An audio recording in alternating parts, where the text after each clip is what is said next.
अल्हम्दुलिल्लाहि वहदहु ला शरीक लहु वस्सलातु वस्सलामु अला मन ला नबिय्य बअदा अम्मा बाद। सिपारो नंबर 8।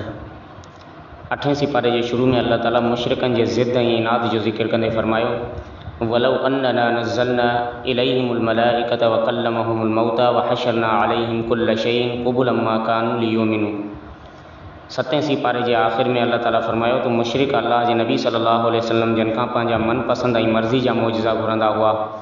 हिते अल्लाह ताला बयानु करे रहियो आहे त जेकॾहिं उन्हनि जी फरमाइश मौजज़नि खे पूरो करण लाइ आसमान खां फ़रिश्ता बि लही अचनि ऐं मुर्दा यानी मुअल माण्हू बि उन्हनि सां ॻाल्हाइण लॻनि, तॾहिं बि उहे पंहिंजी ज़िद ऐं इनाद जे करे ईमान कोन आणींदा। अॻिते अल्लाह ताला ख़ातमुल अंबिया सल्लल्लाहु अलैहि वसल्लम जन खे तसल्ली ॾींदे फरमायो तो कज़ालिक जअलना लिकुल्लि नबिय्यिन अदुव्वन शयातीनल इंसि वल जिन्नि यूही बअज़ुहुम इला बअज़िन ज़ुख़रुफ़ल क़ौलि गुरूरा। पोइ अल्लाह ताला पंहिंजे पैगम्बर सल्लल्लाहु अलैहि वसल्लम खे तसल्ली ॾिनी तो उन्हनि जी दुश्मनी खां परेशान न थियो, यानी काफ़िरनि जी दुश्मनी खां परेशान न थियो, दिलि खे वॾो रखो। इन जे करे जो अॻियनि नबियनि सगोरनि सां बि ईअं ई थींदो आयो आहे तो उन इंसान ऐं जिन उन्हनि जा दुश्मन हूंदा हुआ जो उन्हनि जे ख़िलाफ़ साज़िशूं कंदा रहंदा हुआ। लिहाज़ा इन करे अव्हां जे रस्ते में बि रुकावटूं वधंदियूं वेंदियूं, दुश्मन बि पैदा थींदा, पर अव्हां खे दिलि वॾो रखिणो आहे ऐं परेशान नाहे थियणो। अॻिते अल्लाह ताला मोमिन ऐं काफ़िर जो मिसाल बयानु फरमायो आहे त अवमन कान मैतन फ़अहयैनाहु वजअलना लहू नूरन यमशी बिही फिन्नासि कमम मसलुहु फ़िज़्ज़ुलुमाति लैस बिख़ारिजिम मिन्हा। हिते अल्लाह ताला काफ़िरनि ऐं ईमान वारनि जे हालत जो मिसाल ॾींदे सम्झायो आहे तो मोमिन ऐं काफ़िर जो मिसाल ईअं आहे जीअं ज़िंदा ऐं मुर्दा, यानी मोमिन ज़िंदा इंसान वांगुरु हूंदो आहे ऐं काफ़िर मुर्दा इंसान वांगुरु हूंदो आहे। ईमान ऐं कुफ़र जो मिसाल भी ईअं ई आहे जीअं रोशनी ऐं ऊंदाही, यानी ईमान रोशनी आहे ऐं कुफ़र ऊंदाही आहे।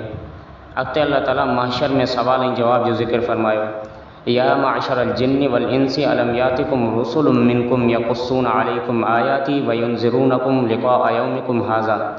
महशर में अल्लाह ताला इंसाननि ऐं जिन्ननि खां पुछा फरमाईंदो, जंहिं नाफ़रमानी कई हुई त छा तव्हां वटि मुंहिंजो रसूल न पहुतो हो जेको तव्हांखे मुंहिंजूं आयतूं पढ़ी करे ॿुधाए ऐं तव्हांखे मुलाक़ात जे ॾींहुं यानी क़यामत जे ॾींहं खां डिॼारियो हुजईं।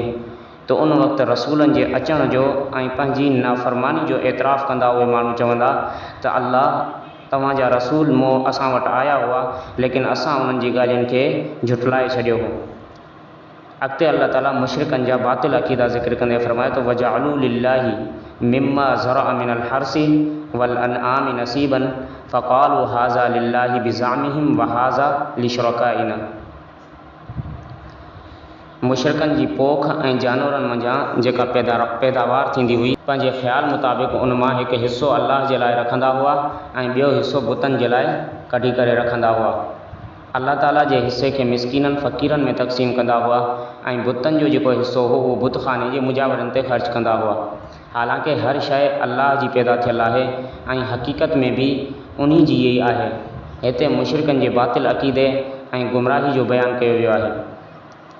अॻिते अल्लाह ताला मुशरिकनि जूं जाहिलाना रस्मूं बयानु कंदे फरमायो त वकज़ालिक ज़य्यना लिकसीरिन मिनल मुशरिकीन क़त्ल औलादिहिम शुरकाउहुम। हितां खां वठी केतिरनि ई आयतनि ताईं मुशरिकनि जी जाहिल रस्मनि जो बयानु कयो वियो आहे। उन मां कुझु ई आहिनि। नंबर 1, धीअरुनि खे क़त्ल करणु। जेकॾहिं धीअरूं न हुजनि हा त इहे इंसान कीअं पैदा थियनि हा ऐं अॻिते औलाद जो सिलसिलो कीअं हले हा, इहा उन्हनि जाहिलनि खे ख़बर कोन हुई। बहीरा ऐं साइबा जानवरनि खे बुतनि जे नाले ते छॾणु। जिन जानवरनि खे बुतनि जे नाले ते छॾनि उन ते सवार थियणु ऐं ॿार खणण खे हराम सम्झनि ऐं कुझु जानवरनि जो खीर मर्दनि ऐं औरतुनि लाइ हराम सम्झणु वग़ैरह, इहे सभु उन्हनि जा अक़ीदा हुआ। यानी कुझु जानवरनि खे उहे बुतनि जे नाले ते छॾे ॾींदा हुआ, पोइ उन्हनि ते सवारी करण बि हराम सम्झंदा हुआ ऐं उन्हनि जो खीर पीअण बि हराम सम्झंदा हुआ, उन्हनि खे ज़िबा करण बि हराम सम्झंदा हुआ। अल्लाह ताला फरमाए त इहे सभु बातिल रस्मूं आहिनि, इन्हनि जी का बि हक़ीक़त न आहे। अॻिते अल्लाह ताला मुशरिकनि जी तरदीद फरमायो त समानियत अज़वाजिम मिनज़्ज़अनि इस्नैनि व मिनल माज़ि इस्नैनि क़ुल अज़्ज़करैनि हर्रम अमिल उन्सयैनि अम्मश्तमलत अलैहि अरहामुल उन्सयैनि नब्बिऊनी बिइल्मिन इन कुंतुम सादिकीन। हिते अल्लाह ताला 8 क़िस्मनि जा जानवर, 8 क़िस्मनि जा हलाल जानवर, रिढ, बकरी, उठ, गऊं, मेह, नर ऐं मादे जो ज़िक्र कयो आहे। गुज़िरियल आयतनि में मुशरिकनि पंहिंजे तरफ़ खां कुझु मख़सूस जानवरनि खे हराम करार ॾिनो हो, त उन जी तरदीद कंदे अल्लाह ताला फरमायो त छा उन जी हुरमत अल्लाह ताला कई आहे या तव्हां कई आहे। दलील सां अल्लाह ताला ॿुधायो त जेकॾहिं तव्हां उन कम में सचा आहियो त पोइ अल्लाह ताला उन्हनि खे चैलेंज कयो त तव्हां इन जो दलील ॾियो, या छा तव्हां उन वक़्तु हाज़िर हुआ जॾहिं अल्लाह ताला हिल्लत ऐं हुरमत जो हुकुम ॾिनो हो। यानी अल्लाह ताला उन्हनि खां इहो सवालिया निशान ॾेई करे अल्लाह ताला पुछे थो त छा जॾहिं मूं जानवरनि खे, कुझु जानवरनि खे हलाल ऐं कुझु खे हराम कयो हो, यानी हिल्लत ऐं हुरमत जी जॾहिं तक़सीम थी हुई, त छा उन वक़्तु तव्हां मुंहिंजे अॻियां ज़ाहिर हुयो छा? ज़ाहिर आहे त न उन्हनि वटि को दलील आहे ऐं न ई उहे उन वक़्तु उते हाज़िर हुआ। पोइ उन्हनि मुशरिकनि खां वॾो ज़ालिम ऐं अल्लाह ताला ते कूड़ चवंदड़ केरु हूंदो, ऐं अल्लाह ताला ज़ालिमनि खे हिदायत नाहे ॾींदो। अॻिते अल्लाह ताला मुशरिकनि जी बुरी आदतुनि जो बयानु कंदे फरमायो त कुल अजिदु फीमा ओहिया इलैया मुहर्रमन अला ताइमी यतअमुहु इल्ला अन यकून मैततन औ दमम मसफूहन औ लहम खिंजीरिन फइन्नहु रिजसुन औ फिस्कन उहिल्ल लिगैरिल्लाहि बिह। पोइ मुशरिकनि जी हिकु बुरी आदत जो बयानु कयो त उहे कुझु शयुनि खे पाण हलाल चवनि था ऐं कुझु खे पाण ई हराम चवनि था। इन जी वज़ाहत अॻु में कई वई आहे। हिते उन्हनि खे ॻाल्हि सम्झाए थी वञे त कंहिं शइ खे हलाल या हराम करार ॾियणु इहो सिर्फ़ु अल्लाह ताला जो हुकुम आहे, अल्लाह ताला जो कमु आहे। इन करे जिन शयुनि खे अल्लाह ताला हलाल करार ॾिनो आहे उन्हनि खे हलाल सम्झनि ऐं जिन शयुनि खे अल्लाह ताला हराम करार ॾिनो आहे उन्हनि खे हराम सम्झनि। मसलन अल्लाह ताला हिते 4 शयुनि खे हराम करार ॾिनो आहे: मुर्दार यानी मोल जानवर, वहण वारो रत, सूअर जो गोश्त ऐं अल्लाह जे नाले खां सवाइ ज़िबह कयल जानवर। अॻिते अल्लाह ताला अवामिर ऐं नवाही खे बयानु कयो। कुल तआलौ अत्लु मा हर्रम रब्बुकुम अलैकुम अल्ला तुश्रिकू बिही शैअन व बिल वालिदैनि इहसाना। दीन जो ख़ुलासो 2 शयूं आहिनि: नंबर 1 अमर, नंबर 2 नही। अवामिर सां इत्तिफ़ाक़ करणु आहे ऐं नवाही खां इज्तिनाब करणु आहे। यानी अल्लाह ताला जिन्हनि ॻाल्हियुनि जो असांखे करण जो हुकुम ॾिनो आहे उन्हनि खे असांखे करिणो आहे ऐं जिन्हनि खां अल्लाह ताला असांखे रोकियो आहे असांखे उन्हनि शयुनि खां रुकणो आहे। हिते अल्लाह ताला अमर ऐं नही मां 10 शयूं बयानु फरमायूं आहिनि, उन्हनि जो वधीक ख़्यालु रखणु घुरिजे। नंबर 1 अल्लाह ताला सां कंहिंखे बि शरीक न करणु। नंबर 2 पंहिंजे वालिदैन सां सुहिणो सलूक करणु। नंबर 3 पंहिंजे औलाद खे रिज़्क़ जी तंगी जे करे क़त्ल न करणु। नंबर 4 बेहयाई ऐं हर क़िस्म जे ख़राब कम खां बचणु। नंबर 5 कंहिं बेगुनाह माण्हू खे नाहक क़त्ल न करणु।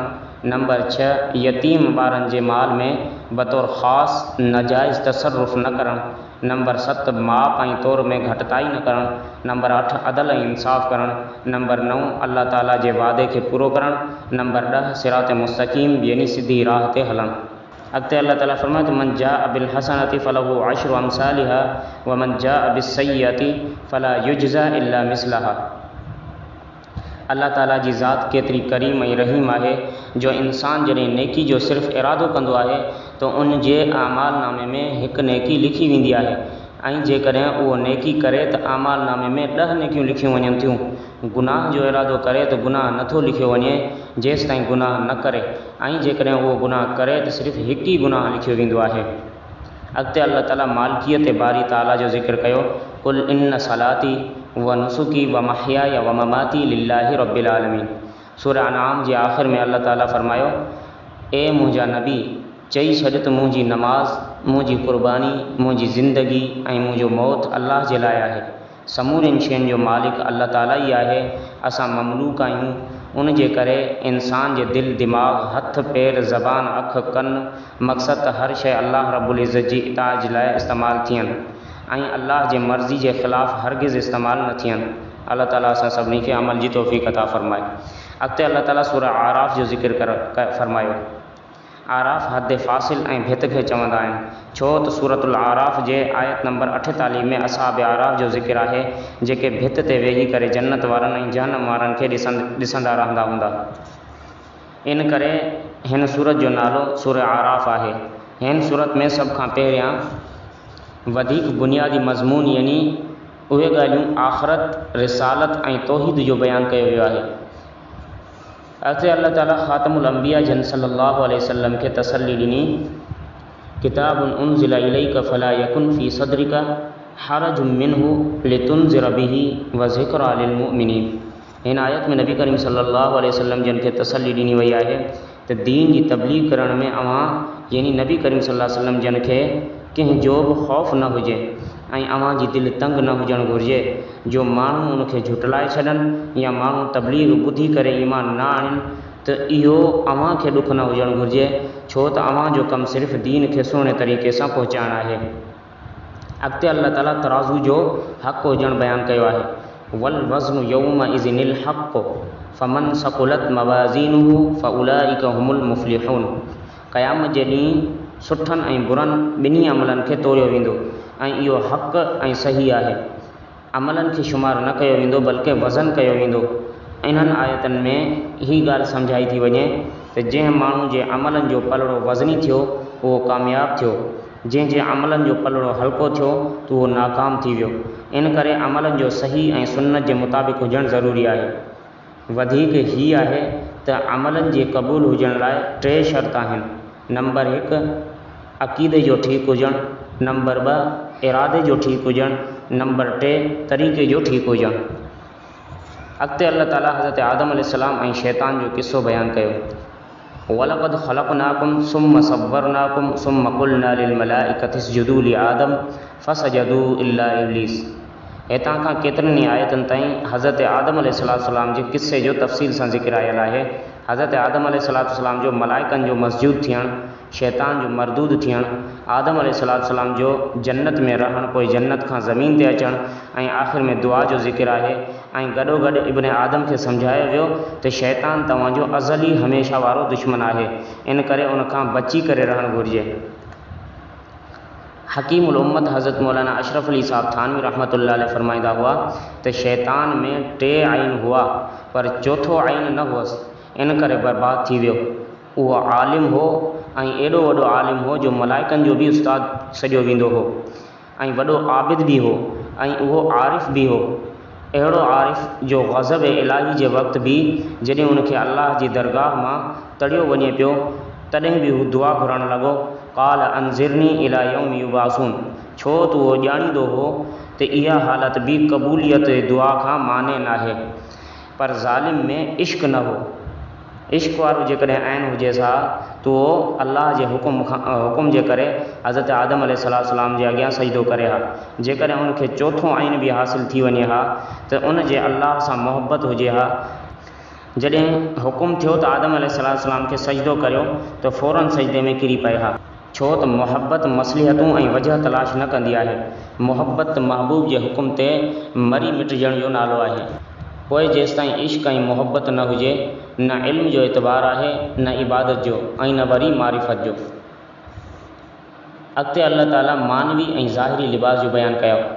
या बनी आदम क़द अंज़लना अलैकुम लिबासन युवारी सौआतिकुम वरीशन व लिबासु तक़वा ज़ालिका ख़ैर। गुज़िरियल आयतनि में ॿुधायो वियो त शैतान जी ख़बासत जे करे आदम ऐं हवा अलैहिस्सलाम जो जन्नती लिबास लाथो ऐं बेपर्दा थी पिया।